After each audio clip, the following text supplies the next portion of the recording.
Le réveil n'avait même pas encore sonné quand j'ai entendu du remue-ménage en bas. 6 heures du matin et ma femme Sarah s'activait déjà comme si elle était attendue, quelque part d'important. Je suis sorti du lit, j'ai enfilé mon jean de la veille et je suis descendu pieds nus jusqu'à la cuisine.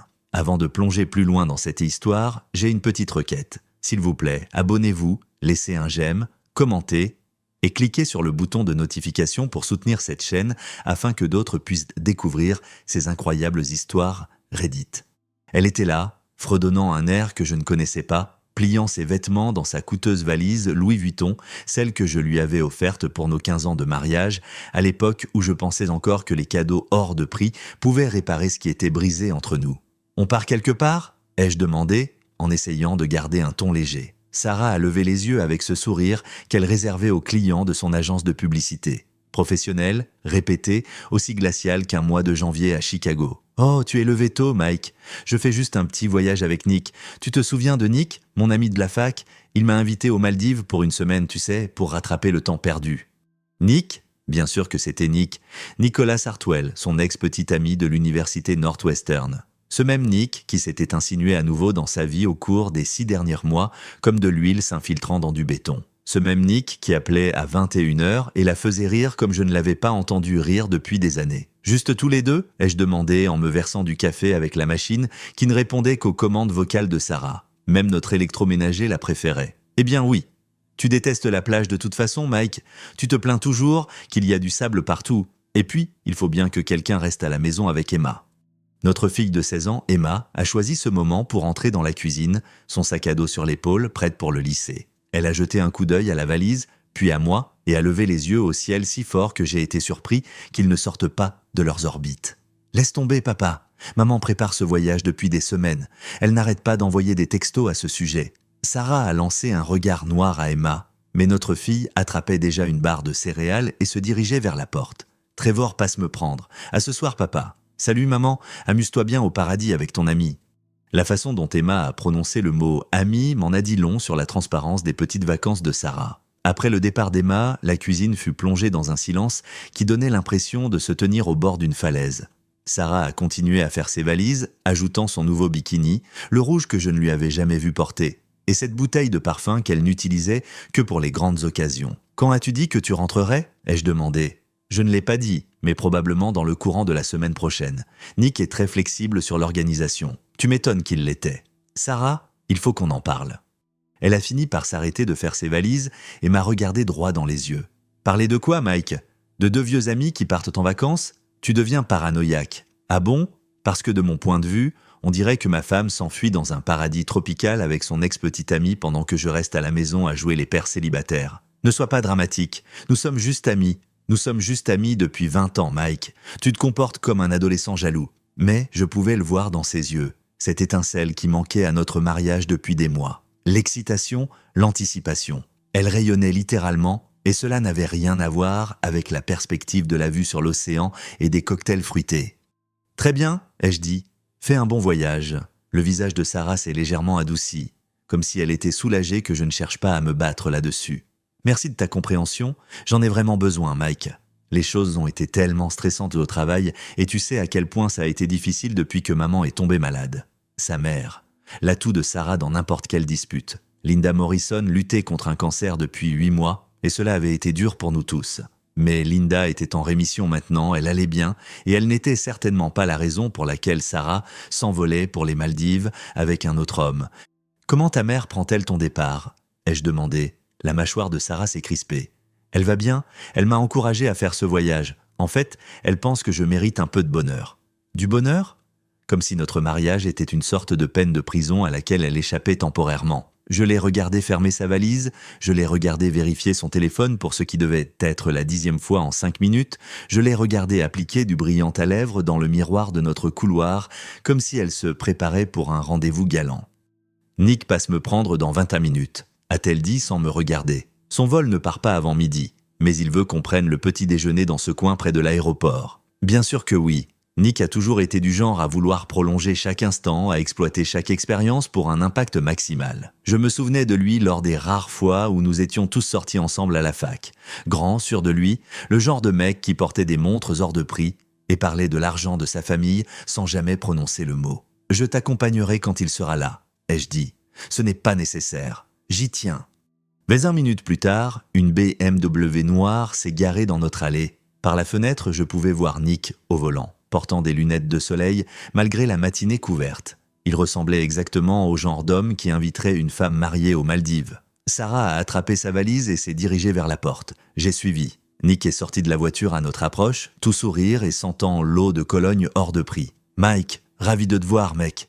Merci de me laisser te voler ta femme pour quelques jours. » Il a dit ça avec une telle assurance désinvolte, comme si emprunter la femme de quelqu'un était aussi normal que d'emprunter une tasse de sucre. J'avais envie de lui coller mon poing dans ses dents parfaitement alignées. « Prends bien soin d'elle, c'est tout », ai-je dit à la place, en lui serrant la main plus fort que nécessaire. « Je le fais toujours », a répondu Nick, et quelque chose dans son ton a fait grimper ma tension artérielle. Sarah m'a embrassé sur la joue, un petit bisou rapide et obligatoire, et est montée sur le siège passager. Je les ai regardés s'éloigner, Sarah riant déjà de quelque chose que Nick venait de dire, et j'ai senti quelque chose se briser en moi. Pas mon cœur, celui-là se fissurait depuis des mois, ma patience. J'ai passé le reste de la matinée à essayer d'agir normalement. Je suis allé au travail, j'ai assisté à 3 réunions avec des clients concernant des mises à niveau de sécurité réseau et j'ai fait semblant de m'intéresser aux configurations de pare-feu alors que ma femme tenait probablement la main de son ex-petite amie à 9000 mètres d'altitude. À l'heure du déjeuner, je n'en pouvais plus. Je suis rentré chez moi, j'ai dit à mon assistante que je travaillais à distance pour l'après-midi. Et je me suis assis dans ma cuisine, fixant l'espace vide où se trouvait la valise de Sarah. C'est là que j'ai remarqué son iPad sur le comptoir. Sarah mettait un point d'honneur à emporter tous ses appareils lorsqu'elle voyageait. Le fait qu'elle ait laissé son iPad derrière elle m'a semblé étrange jusqu'à ce que je réalise qu'elle ne voulait probablement pas être distraite. C'était son escapade romantique, après tout. Pas d'email professionnel, pas d'obligation familiale, juste elle, Nick et tout ce qu'ils avaient prévu. J'ai pris l'iPad sans vraiment penser à ce que je faisais. Son compte email était toujours connecté, et je me suis surpris à faire défiler ses messages récents sans en avoir vraiment l'intention. Je n'étais pas le genre de mari à fouiller dans les affaires de sa femme. Je n'avais jamais vérifié son téléphone, jamais fouillé dans son sac à main, jamais remis en question ses soirées tardives au bureau. J'aurais peut-être dû. Le premier email qui a attiré mon attention datait d'il y a 3 jours. L'objet indiquait « Vivement notre voyage ». Je l'ai ouvert. Sarah, j'ai pensé à ce voyage constamment. J'ai l'impression que nous avons enfin l'occasion de voir où cette connexion nous mène. Je sais que la situation est compliquée avec Mike et Emma, mais je pense que nous nous devons d'explorer ce que nous pourrions être ensemble. Les Maldives nous donneront l'intimité dont nous avons besoin pour décider de nos prochaines étapes. Je nous ai surclassés dans la suite pour couple du complexe. Je pense que tu vas adorer l'accès privé à la plage. Je compte les heures avant de pouvoir te serrer dans mes bras à nouveau. Tout mon amour, Nick. J'ai lu l'email 3 fois, chaque passage me donnant un peu plus la nausée. Te serrer dans mes bras à nouveau, cela impliquait qu'il l'avait déjà prise dans ses bras récemment. J'ai fait défiler d'autres emails, trouvant une trace de correspondance qui remontait à des mois. Des déjeuners qui s'étaient transformés en promenade l'après-midi, des rendez-vous autour d'un café qui s'étaient prolongés en verse le soir, des appels téléphoniques tard dans la nuit que Sarah justifiait en disant qu'elle prenait des nouvelles d'un vieil ami. Mais le pire email venait de Sarah à Nick, envoyé il y a à peine 2 jours. Nick, je n'arrête pas de penser à ce qui s'est passé dans ton appartement la semaine dernière. Je sais que j'ai dit qu'on devrait attendre après le voyage pour prendre de grandes décisions, mais être avec toi m'a semblé tellement naturel. Mike et moi vivons comme des colocataires depuis des années. Il n'y a plus de passion, plus de connexion. C'est un bon père et un homme bien, mais ce n'est pas la personne avec qui je veux passer le reste de ma vie. Je suis prête à recommencer à zéro avec toi. Après cette semaine au paradis, je pense que j'aurai enfin le courage de demander le divorce à Mike. Je t'aime aussi, Sarah. J'ai posé l'iPad avec précaution, comme s'il risquait d'exploser si je bougeais trop vite. Mes mains tremblaient et je sentais mon pouls battre à tout rompre dans mes tempes. Le divorce. Elle prévoyait de divorcer.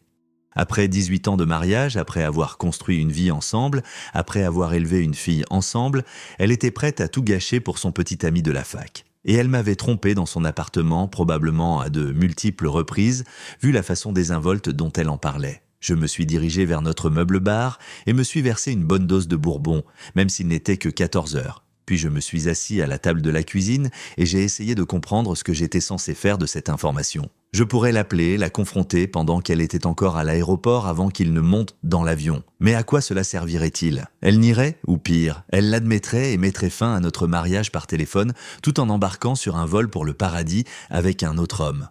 Je pouvais appeler un avocat, entamer une procédure de divorce avant son retour, la prendre de vitesse, mais cela semblait réactif, désespéré, comme si je la laissais contrôler le récit de la fin de notre mariage, ou bien je pouvais faire tout autre chose. J'ai pris mon téléphone et j'ai appelé mon meilleur ami, Trevor. « Mike, quoi de neuf, mec?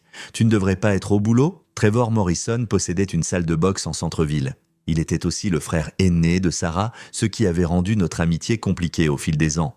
Mais c'était la personne la plus franche que je connaissais. Et en ce moment, j'avais besoin de quelqu'un qui me dirait la vérité. « Trev, il faut que je te demande quelque chose et j'ai besoin que tu sois honnête avec moi. »« D'accord, vas-y. Savais-tu que Sarah avait une liaison ?»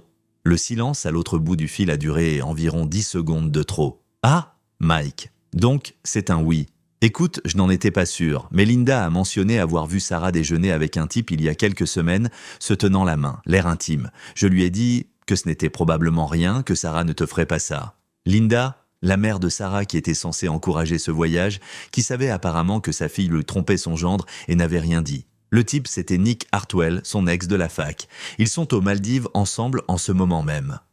Bon sang, Sarah, à quoi elle pense? Elle pense à demander le divorce quand elle rentrera. Un autre long silence. « Mike, je suis désolé.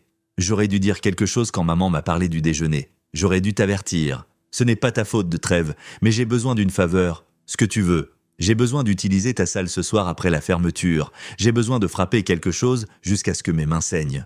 C'est d'accord, mais Mike, quoi que tu prévois, sois intelligent. Ne fais rien qui pourrait aggraver la situation pour Emma. Emma, notre fille, qui allait rentrer du lycée en s'attendant à une soirée normale avec son père, sans savoir que sa mère prévoyait de faire exploser notre famille pour un homme qu'elle avait fréquenté à l'université.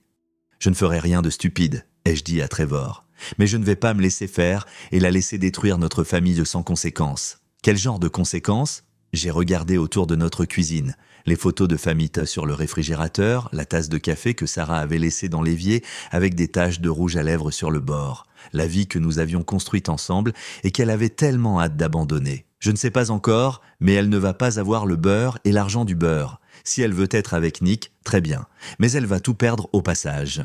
Mike, il faut que j'y aille, Trev. Emma sera bientôt à la maison et je dois trouver comment agir normalement pendant la semaine à venir pendant que je décide ce que je vais faire. J'ai raccroché et je me suis versé un autre bourbon. Dehors, il avait commencé à pleuvoir et je regardais l'eau ruisseler sur la fenêtre de notre cuisine pendant que je planifiais la destruction de ma femme. Emma est rentrée du lycée trempée et de mauvaise humeur, se plaignant de son professeur de chimie et du fait que sa meilleure amie sortait avec un gars qu'elle ne supportait pas. Des problèmes d'adolescente normaux qui semblaient surréalistes, avec pour toile de fond mon mariage qui implosait. « Elle est où, maman ?» a-t-elle demandé en pillant le réfrigérateur. « Dans l'avion à cette heure-ci, je pense. Tant mieux pour elle. Elle était malheureuse ces derniers temps. » J'ai levé les yeux de mon ordinateur portable. Malheureuse, Emma a haussé les épaules en sortant des restes de nourriture chinoise. Je ne sais pas. Juste stressée, je suppose. Elle était tout le temps au téléphone, restait tard au travail, pleurait dans sa chambre quand elle pensait que personne n'écoutait. Je me suis dit que c'était à cause du cancer de mamie Linda, mais peut-être qu'elle avait juste besoin de vacances. Pleurer dans sa chambre. Je n'étais pas au courant de ça. Mais d'un autre côté, Sarah et moi dormions dans des chambres séparées depuis 3 mois. Elle avait prétendu que c'était parce que je ronflais. Mais maintenant, je comprenais la vraie raison. Elle préparait sa stratégie de sortie. « Papa, ça va? Tu as l'air bizarre. »« Juste fatigué. Longue journée de travail. Tu veux commander une pizza et regarder un truc affreux sur Netflix? Maman nous oblige toujours à regarder ces films étrangers ennuyeux avec des sous-titres. » Pendant les heures qui ont suivi, j'ai essayé d'être un père normal. Nous avons commandé une pizza, regardé un film d'action ridicule et Emma m'a parlé de ses projets pour le bal de fin d'année. Elle était surexcitée par une robe qu'elle avait trouvée sur Internet et s'inquiétait de savoir si Jake Morrison, aucun lien de parenté avec Trevor, lui proposerait de l'accompagner. La vie normale qui continuait comme si mon monde ne venait pas de s'effondrer.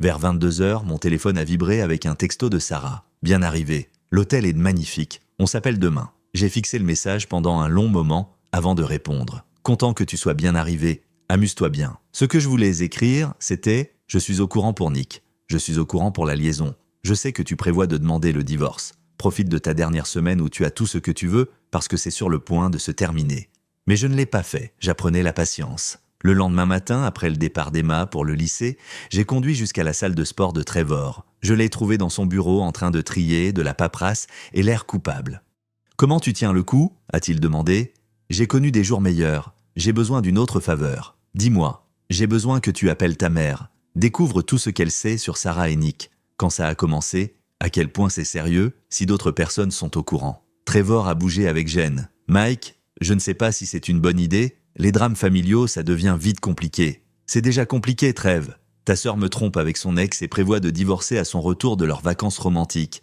J'ai besoin de savoir à quoi je m'attaque. Il a soupiré et a pris son téléphone. Maman, c'est Trevor, je dois te poser des questions sur Sarah. Ouais, je sais que c'est compliqué, Mike est au courant. Maman, il l'a découvert hier. Je pouvais entendre la voix de Linda à travers le téléphone, aiguë et sur la défensive, mais je n'arrivais pas à distinguer les mots. D'accord, je vais lui dire. Oui, je comprends. Trevor a raccroché et m'a regardé avec une expression que je ne lui avais jamais vue. De la pitié mêlée à de la colère. Ça dure depuis 4 mois, a-t-il dit. Depuis que Nick est revenu à Chicago pour son travail, ils se sont rencontrés pour déjeuner 2 fois par semaine et il est venu à la maison quand tu étais au travail. Maman l'a vu partir un après-midi alors qu'elle venait prendre des nouvelles de Sarah. Elle l'a vu quitter notre maison ? Ouais. Et Mike, il y a autre chose. Nick est marié. Évidemment qu'il l'était. Sa femme n'est pas au courant ? Apparemment pas, mais maman pense que Sarah ne le sait pas non plus. Nick lui dit qu'il est divorcé. J'ai senti quelque chose de glacial s'installer dans ma poitrine. Non seulement ma femme me trompait, mais elle le faisait avec un homme qui lui mentait sur son propre mariage. Cela allait être plus facile que je ne le pensais. Il me faut l'adresse de Nick, ai-je dit. Mike, non. Quoi que tu aies en tête, ne le fais pas. Je ne vais pas lui faire de mal, Trev, mais je vais avoir une conversation avec sa femme. Trevor m'a dévisagé pendant un long moment. Tu vas vraiment tout faire exploser, n'est-ce pas ? Sarah a déjà tout fait exploser. Je vais juste m'assurer que tout le monde soit au courant de l'explosion.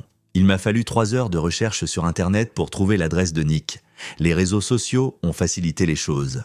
Sa femme postait constamment sur leur vie à Lincoln Park, leur maison en grès brun rénovée, leurs 2 Golden Retrievers, leur mariage apparemment parfait. Elle s'appelait Jennifer Hartwell et, à en juger par son profil Facebook, elle était infirmière en pédiatrie, bénévole dans des refuges pour animaux et courait des marathons pour des œuvres caritatives. Elle avait l'air du genre de femme qui préparait des biscuits pour les collectes de fonds de l'école et organisait des fêtes de quartier.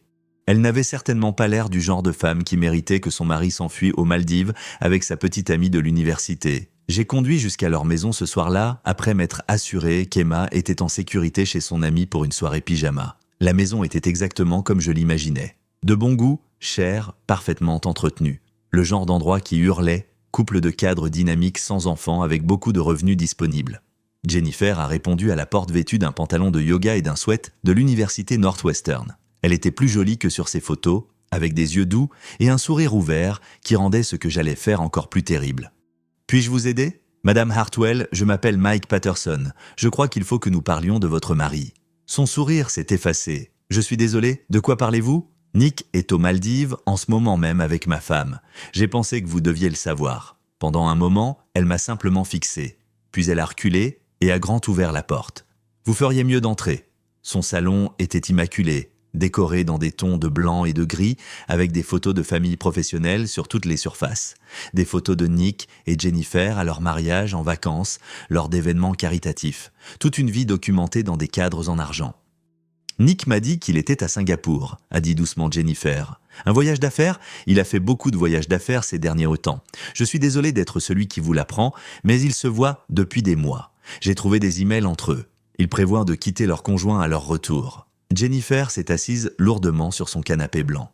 Je savais que quelque chose n'allait pas. Il était distant, cachotier, travaillait tard, prenait des appels dans l'autre pièce, mais je pensais que c'était juste le stress du travail. J'ai sorti mon téléphone et je lui ai montré les photos que j'avais prises de Sarah et Nick à l'aéroport. Le visage de Jennifer a pâli. « C'est bien lui !» a-t-elle murmuré. « Et c'est vraiment votre femme ?» Sarah Patterson. Ils sont sortis ensemble à l'université, bien avant que nous soyons dans le tableau. Il m'a déjà parlé d'elle, de son amour perdu. J'ai toujours trouvé mignon qu'il tienne encore à une vieille amie. Jennifer a eu un rire amer. Je suis vraiment idiote. Vous n'êtes pas idiote.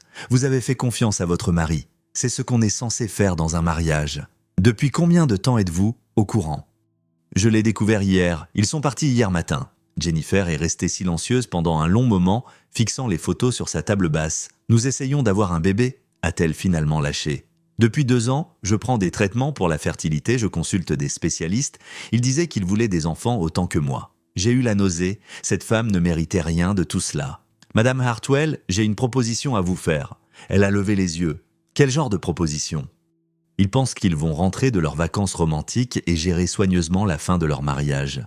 Ils pensent qu'ils vont contrôler le récit, minimiser les dégâts, peut-être même rester amis avec leurs ex-conjoints pour le bien de tous. Et je ne pense pas qu'ils devraient obtenir ce qu'ils veulent. Et vous? L'expression de Jennifer s'est durcie. Qu'aviez-vous en tête? Je pense qu'ils devraient rentrer pour trouver leur petit plan parfait en ruine. Je pense qu'ils doivent faire face aux conséquences de leurs actes, de vraies conséquences. Je vous écoute? Nick a menti à Sarah en lui faisant croire qu'il était divorcé. Si elle savait qu'il était marié, ça changerait peut-être sa vision de leur grande romance. Et si vos amis communs savaient ce que Nick fait réellement aux Maldives, ça changerait peut-être leur vision de lui. Jennifer s'est levée et s'est dirigée vers la fenêtre, regardant la rue où Nick et elle avaient construit leur vie ensemble. Il est censé prendre la parole lors d'un gala de charité le week-end prochain, a-t-elle dit. La collecte de fonds pour l'hôpital pour enfants. Il prépare son discours depuis des mois. Ça m'a l'air d'être un événement très public. Ça l'est. 500 personnes, dont la plupart de nos amis et ses collègues de travail. Elle s'est retournée vers moi et j'ai pu voir la décision prendre forme dans ses yeux. De quoi avez-vous besoin de ma part?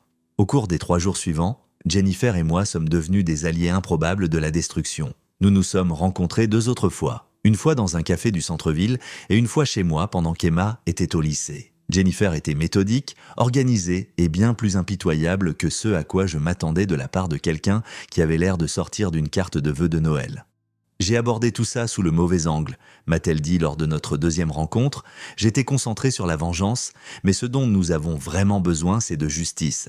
Quelle est la différence? La vengeance est émotionnelle, la justice est stratégique. Elle avait raison. Si nous agissions sous le coup de la colère, nous ferions des erreurs. Mais si nous étions intelligents, nous pourrions nous assurer que Sarah et Nick, face de face, a de vraies conséquences pour leur choix. J'ai fouillé dans l'ordinateur de Nick, a déclaré Jennifer en sortant une chemise cartonnée. Il n'est pas aussi prudent qu'il le pense. Elle a étalé des emails imprimés, des relevés bancaires et des factures de cartes de crédit sur la table de ma cuisine. Les preuves étaient accablantes. Des reçus d'hôtel pour des après-midi où Nick aurait dû être au travail. Des notes de restaurant pour des déjeuners hors de prix pour 2. Des achats de bijoux que Jennifer n'avait jamais reçus. Ce bracelet, a-t-elle dit en pointant un reçu de chez Tiffany et compagnie, 5 000 $ acheté il y a 3 semaines, je ne l'ai jamais vu. Sarah portait un nouveau bracelet. J'ai réalisé qu'elle avait dit que c'était un cadeau de sa mère. Et cette facture d'hôtel, le Peninsula en centre-ville. Le même jour où Sarah vous a dit qu'elle travaillait tard sur le compte Morrison.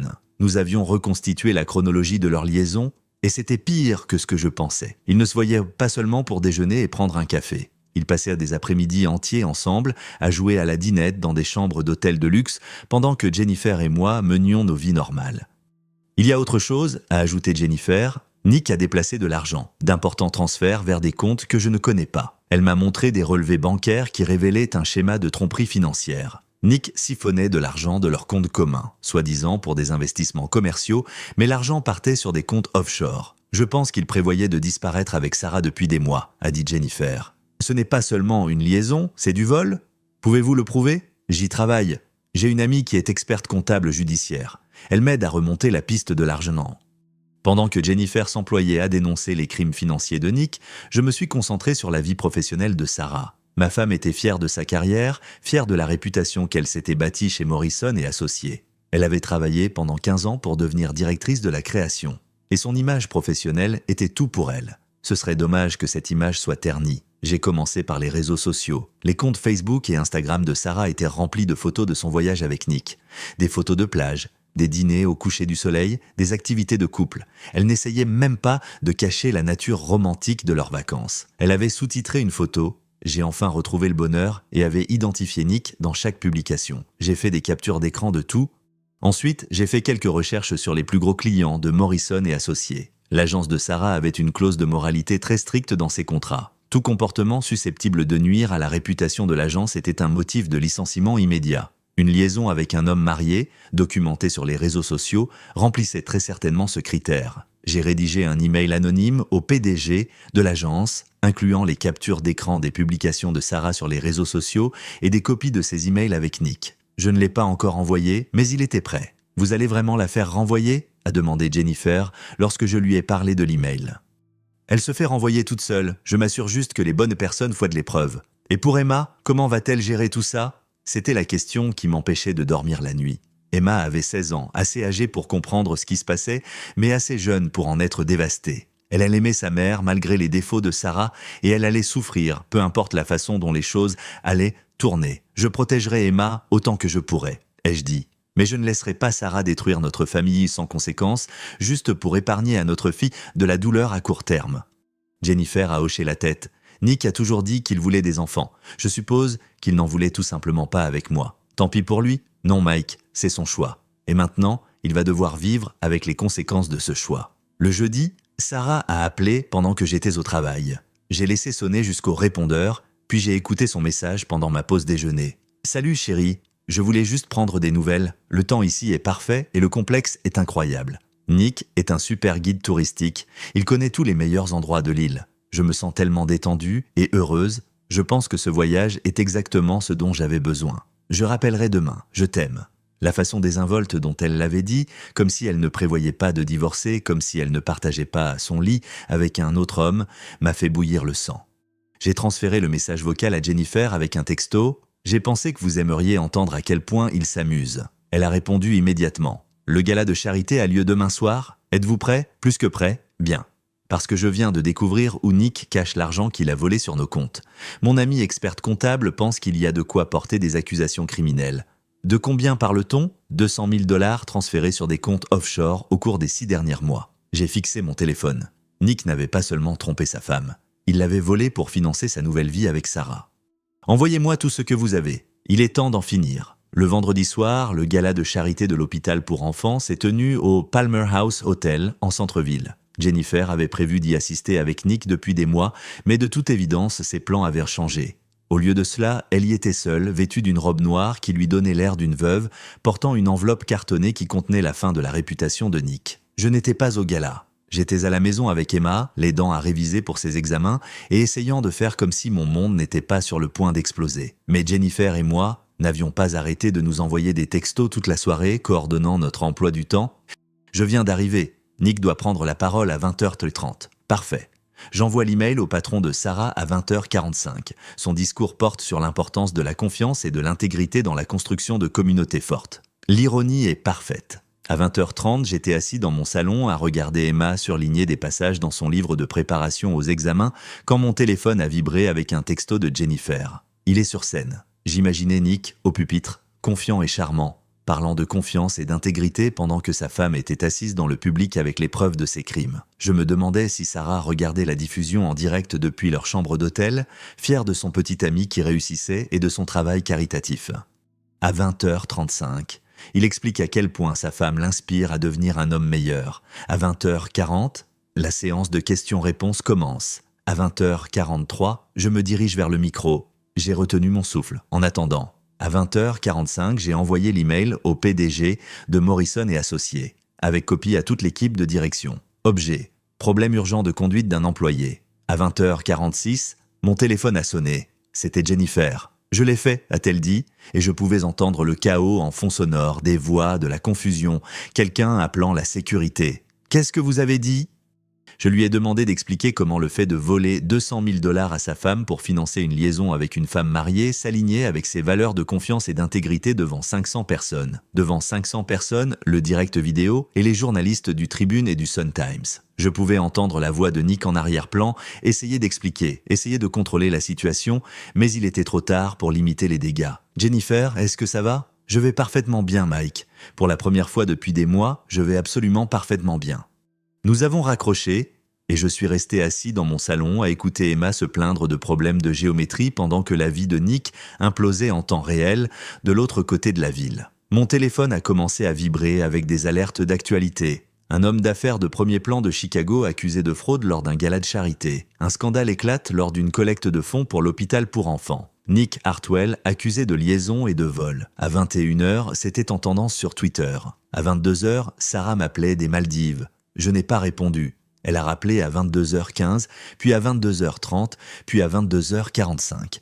Finalement, elle a laissé un message vocal. « Mike, je ne sais pas ce qui se passe. Les gens m'appellent, m'envoient des textos, me posent des questions sur Nick. Il y a des articles en ligne qui disent des choses horribles. J'ai besoin que tu me rappelles tout de suite. Quelque chose ne va pas du tout. » J'ai supprimé le message sans répondre. Emma a levé les yeux de son manuel. « Qui n'arrête pas d'appeler ? Personne d'important. Le samedi matin, je me suis réveillé avec 17 appels manqués de Sarah et un texto qui disait « Appelle-moi maintenant ». Tout s'effondre. Au lieu de ça, j'ai préparé des pancakes pour Emma et je l'ai conduite chez son amie pour un groupe d'études. En rentrant chez moi, il y avait une voiture que je ne connaissais pas dans mon allée. Linda Morrison, la mère de Sarah, était assise sous mon Porsche, l'air plus vieille que je ne l'avais jamais vue. « Bonjour Mike. Linda, je ne m'attendais pas à vous voir. Je crois qu'il faut qu'on parle. » Je l'ai fait entrer dans la maison, j'ai préparé du café et j'ai attendu qu'elle entame la conversation que je redoutais. « Sarah m'a appelé hier soir, » a dit Linda. Elle est hystérique. Elle dit que Nick lui a menti au sujet de son divorce, qu'il a été arrêté pour fraude, qu'il y a des articles qui la traitent de complice. Et qu'est-ce que vous pensez que je devrais y faire? Linda a étudié mon visage. Tu savais ce qui allait se passer? Écoutez, je savais que ma femme avait une liaison avec un homme marié. Je savais qu'elle prévoyait de divorcer à son retour de leurs vacances romantiques. Je savais qu'elle me mentait depuis des mois. Alors, tu as décidé de la détruire? J'ai décidé de la laisser assumer les conséquences de ses choix. Linda est restée silencieuse pendant un long moment. Elle a fait des erreurs, Mike, mais c'est toujours ma fille. Et Emma est toujours ma fille. Et je ne laisserai pas Sarah déchirer notre famille sans me battre.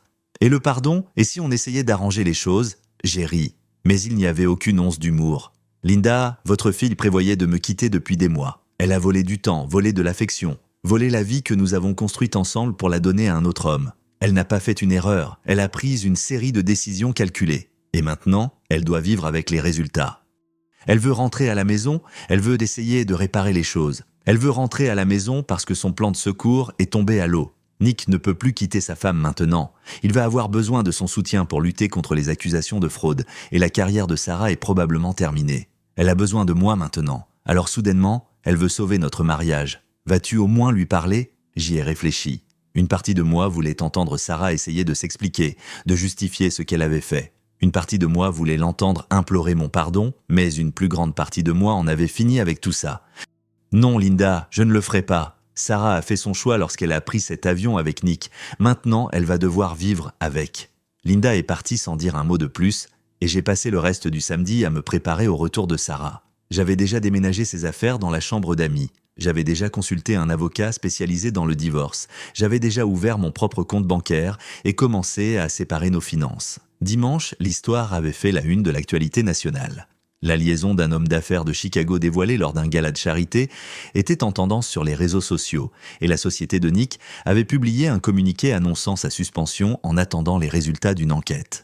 L'agence de Sarah avait été moins diplomatique. Morrison et associés l'avaient licencié avec effet immédiat, citant la violation de leur clause de moralité et les dommages causés à la réputation de l'agence. Sarah et Nick rentraient chez eux pour ne retrouver qu'un champ de ruines. Le vol de Sarah a atterri à O'Hare le dimanche soir. Je le savais parce qu'elle m'avait envoyé les détails par texto à 3 reprises, accompagnés de messages de plus en plus désespérés me demandant de venir la chercher à l'aéroport. Je n'ai répondu à aucun d'entre eux. À la place, j'ai emmené Emma dîner dans son restaurant préféré et je lui ai dit la vérité sur ce qui s'était passé. « Je le savais déjà ?» a-t-elle dit en piquant dans ses pattes. Enfin, je ne connaissais pas tous les détails, mais je savais que maman voyait quelqu'un. Elle agissait bizarrement depuis des mois. « Comment te sens-tu par rapport à ça ?» Emma a haussé les épaules, mais je pouvais voir la douleur dans ses yeux. J'ai l'impression qu'elle l'a choisi, lui plutôt que nous, et je me sens stupide de n'avoir rien dit quand je l'ai compris. Ce n'est pas ta faute, Em, rien de tout ça. Je sais, mais ça craint quand même. Oui, ça craint vraiment. Vous allez divorcer? Probablement. Est-ce que ça te va? Et toi, est-ce que ça te va? J'y ai réfléchi. Il y a une semaine, l'idée de divorcer de Sarah m'aurait terrifié. Nous étions ensemble depuis 20 ans, mariés depuis 18 ans. C'était la seule vie d'adulte que j'avais jamais connue. Mais assis là avec Emma, repensant aux mensonges et à la trahison et aux mois passés à être traité comme un obstacle au bonheur de Sarah, j'ai réalisé que je n'avais plus peur. Oui, ai-je dit, je crois que ça me va. Nous sommes rentrés vers 21h pour trouver Sarah assise sur les marches de notre perron avec sa valise, donnant l'impression d'avoir pleuré pendant des heures. « Emma, pourquoi ne vas-tu pas à l'intérieur finir tes devoirs ?» ai-je dit. « Je veux lui parler », a-t-elle répondu. « Pas ce soir. Ce soir, ta mère et moi devons avoir une conversation seules. » Emma nous a regardés à tour de rôle, puis est passée devant Sarah sans dire un mot. Sarah l'a appelée, mais Emma ne s'est pas arrêtée. « Elle ne veut même pas me regarder », a dit Sarah. « Tu peux lui en vouloir ?» Sarah s'est levée et j'ai pu constater les ravages que la semaine écoulée avait causés sur elle. Son bronzage ne pouvait pas cacher l'épuisement, le stress, la prise de conscience que son plan parfait s'était effondré. « Mike, Il faut qu'on parle. Non, ce n'est pas la peine. Je t'en prie, je sais que tu es en colère, mais je peux t'expliquer. M'expliquer quoi? Comment tu m'as trompé pendant des mois? Comment tu prévoyais de divorcer? Comment tu as menti à notre fille? Quelle partie a besoin d'être expliquée, Sarah? Je n'ai jamais voulu que ça se passe comme ça. Comment voulais-tu que ça se passe alors? Elle n'avait pas de réponse à cela. J'ai perdu mon travail, a-t-elle finalement dit. Je sais, Nick a été arrêté. Sa femme demande le divorce et porte plainte. L'argent qu'il m'a promis, la vie qu'il m'a promise, rien de tout ça n'était réel. Je sais. C'est toi qui as fait ça? As-tu tout détruit exprès? J'ai regardé ma femme debout sous notre porche avec sa valise hors de prix, ses vêtements de marque et son bronzage parfait de ses vacances romantiques, me demandant si j'avais détruit sa vie. Sarah, tu as tout détruit au moment où tu as décidé que Nick était plus important que notre mariage. J'ai juste fait en sorte qu'il y ait des conséquences. J'ai fait une erreur. Tu as fait un choix, de multiples choix sur plusieurs mois. Tu as choisi de me mentir, de me tromper, de planifier un avenir avec un autre homme tout en faisant semblant d'être ma femme. Ce n'était donc pas des erreurs, c'était des décisions. Je veux essayer de réparer ça. Je veux sauver notre mariage. Notre mariage est terminé. Mike, je t'en supplie, je sais que je t'ai blessé, mais nous pouvons surmonter ça. Nous pouvons faire une thérapie de couple. Nous pouvons reconstruire la confiance. Je ferai tout ce qu'il faudra. Ce que tu peux faire, c'est trouver un autre endroit où dormir ce soir. Et demain, tu pourras appeler un avocat. Le visage de Sarah s'est décomposé. Tu ne peux pas jeter 20 ans par la fenêtre comme ça. Je ne jette rien du tout. Tu l'as déjà fait? Je ne fais que constater la réalité. Je suis passé devant elle pour me diriger vers la porte d'entrée. Où suis-je censé aller? M'a-t-elle crié. Je n'en sais rien, Sarah. Peut-être que tu aurais dû y penser avant de monter dans un avion avec ton petit ami. Je suis entré et j'ai verrouillé la porte derrière moi. Par la fenêtre, j'ai regardé Sarah se rasseoir sur les marches et sortir son téléphone. Elle a passé plusieurs appels, cherchant probablement quelqu'un qui voudrait bien l'héberger pour la nuit. À en juger par ses expressions de plus en plus frustrées, elle n'avait pas beaucoup de chance. Finalement, vers 23 heures, un taxi s'est arrêté et Sarah est montée dedans avec sa valise. Je n'ai jamais su où elle était allée cette nuit-là et je n'ai jamais posé la question. Emma est descendue après le départ du taxi. Elle ne va vraiment pas revenir? Pas pour vivre ici. Oh, tant mieux, a dit Emma, et je pouvais entendre la colère dans sa voix. Je ne veux pas d'elle ici. Je ne veux pas faire semblant que tout va bien, alors que ce n'est pas le cas. Tu penseras peut-être différemment dans quelques jours, c'est toujours ta mère, c'est toujours ta femme. Mais ça ne l'a pas empêché de te tromper. Emma avait raison, le fait d'être un membre de la famille de quelqu'un ne donnait pas de passe-droit pour le blesser sans conséquence. Ça va? Ai-je demandé. Je suis triste, a répondu Emma.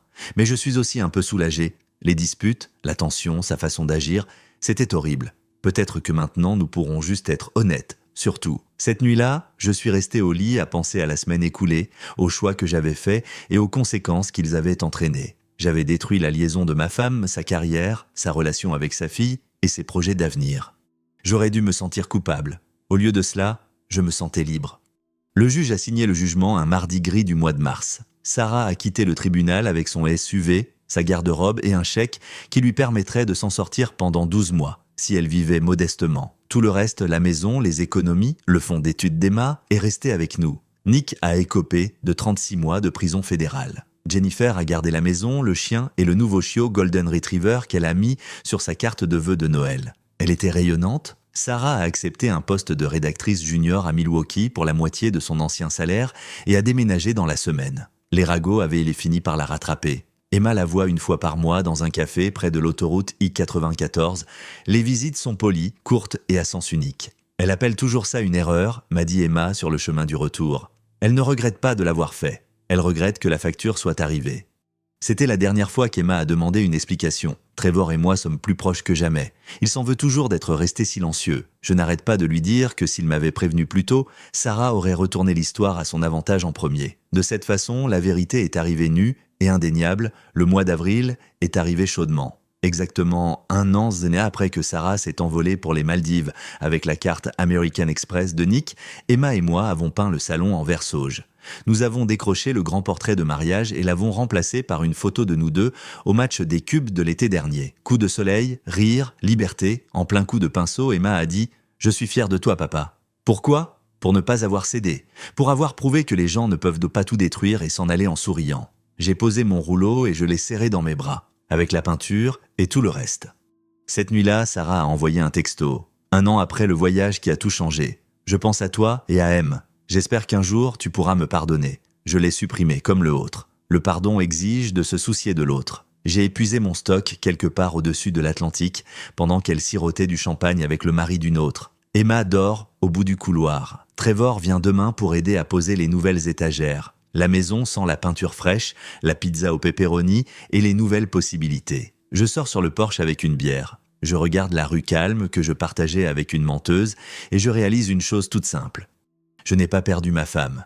J'ai expulsé une étrangère qui squattait ma vie depuis 18 ans. Les nuits m'appartiennent maintenant. Les matins appartiennent à Emma et à tout ce qui viendra ensuite. Sarah est seule dans une ville qui ne connaît pas son nom, à payer un loyer de regret. Je suis chez moi, et toutes les lumières de cette maison sont allumées parce que nous le voulons ainsi. Bonne nuit, ancienne vie. Tu as perdu.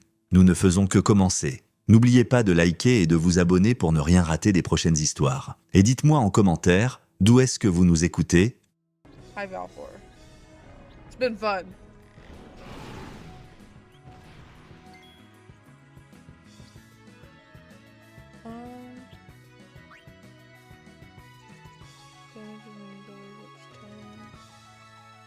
Yeah, I'm playing it for the month.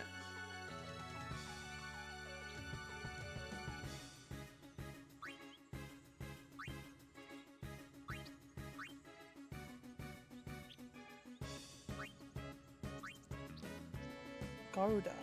I already know Garuda.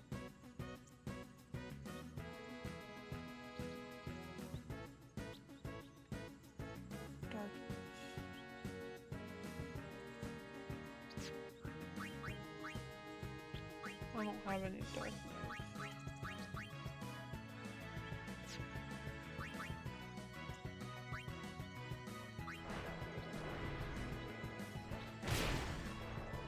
Oh. Well. I want to see. I do want to see this though. I want to see the Sonic wings. Ooh, that looks cool.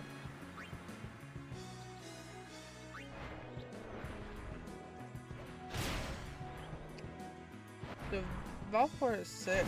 I like this line. It was scary at the beginning because I thought she just summoned something from the depths that was going to kill us. And so I was scared.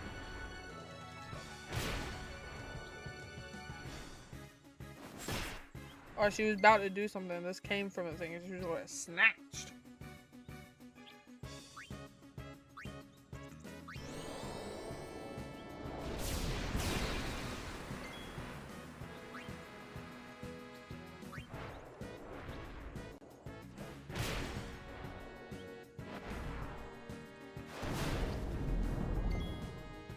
Yes, Lulu. I like Lulu. Alright, since this is quiet, I'm gonna electrocute you.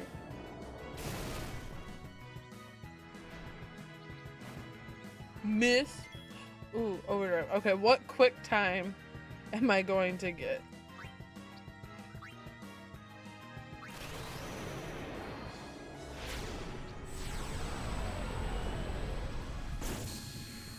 Do I not get a quick time? Oh my god, I don't get a quick time. Oh my god. I was so nervous. I thought we were gonna have another quick time event. We love Valport. Yeah, that was sick. Yeah, Waka is. I like Waka.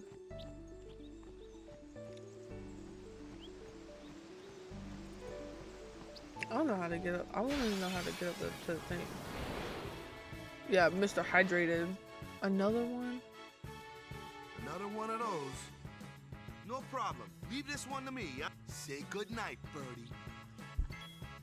I don't want to say goodnight. I don't want to.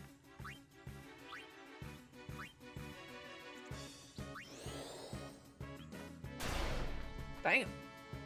Knock the shit out of it.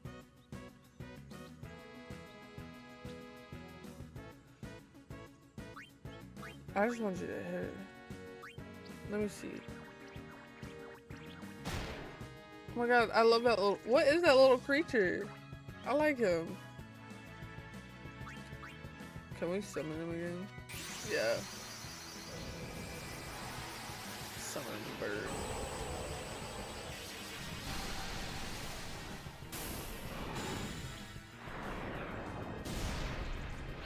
A Moogle?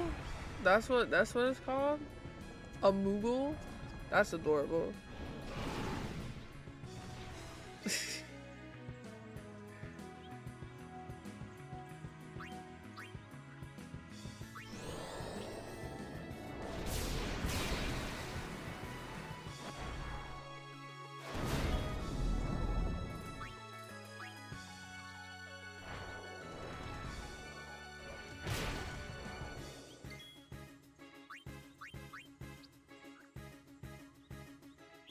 Fat Bobby summon? There's a Fat Bobby?